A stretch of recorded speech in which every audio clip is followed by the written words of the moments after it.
Hello दोस्तों, स्वागत है आपका आपके अपने चैनल रेणुका धर्म में।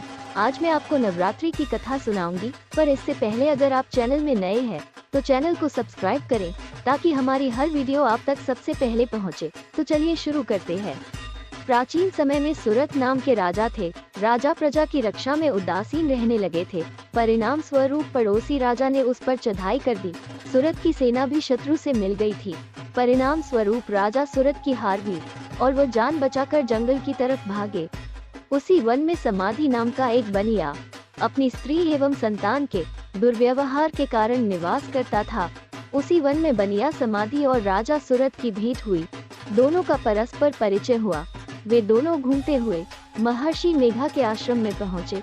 महर्षि मेघा ने उन दोनों के आने का कारण पूछा तो वे दोनों बोले कि हम अपने सगे संबंधियों द्वारा अपमानित एवं तिरस्कृत होने पर भी हमारे हृदय में उनका मोह बना हुआ है। इसका कारण क्या है? महर्षि मेघा ने उन्हें समझाया कि मन शक्ति के अधीन होता है और आदि शक्ति के अविद्या और विद्या दो रूप है। विद्या ज्ञान स्वरूप है और अविद्या अज्ञान स्वरूप। जो व्यक्ति अविद्या अज्ञान के आदिकरण रूप में उपासना करते हैं, उन्हें वे विद्या स्वरूपा प्राप्त होकर मोक्ष प्रदान करती है। इतना सुन राजा सुरत ने प्रश्न किया, हे महर्षि, देवी कौन है? उसका जन्म कैसे हुआ? महर्षि बोले, आप जिस देवी के विषय में पूछ रहे हैं वो नित्य स्वरूपा और विश्वव्यापिनी है। उसके बारे में ध्यान पूर्वक सुनो। कल्पांत के समय विष्णु भगवान क्षीर सागर में अनंत शैया पर शयन कर रहे थे। तब उनके दोनों कानों से मधु और कैटब नामक दो दैत्य उत्पन्न हुए। वे दोनों विष्णु की नाभि कमल से उत्पन्न ब्रह्मा जी को मारने दौड़े। ब्रह्मा जी ने उन दोनों राक्षसों को देखकर विष्णु जी की शरण में जाने की सोची, परंतु विष्णु भगवान उस समय सो रहे थे। तब उन्होंने भगवान विष्णु को जगाने हेतु उनके नयनों में निवास करने वाली योग निद्रा की स्तुति की। परिणाम स्वरूप तमोगुण अधिष्ठात्री देवी विष्णु भगवान के नेत्र, नासिका, मुख तथा हृदय से निकलकर ब्रह्मा जी के सामने उपस्थित हो गई।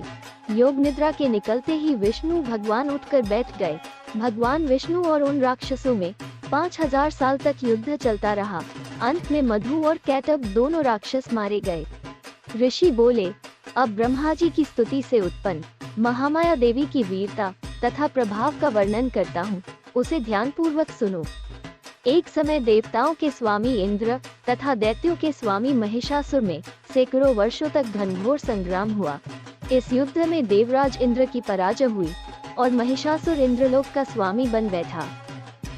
अब देवता गण ब्रह्मा के नेतृत्व में भगवान विष्णु और भगवान शंकर की शरण में गए। देवताओं की बातें सुनकर भगवान विष्णु तथा भगवान शंकर क्रोधित हुए।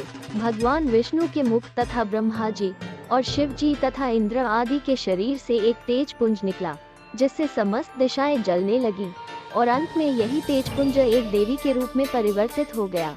देवी ने सभी देवताओं से आयुध एवं शक्ति प्राप्त करके उच्च स्वर में अट्टहास किया, जिससे तीनों लोकों में हलचल मच गई।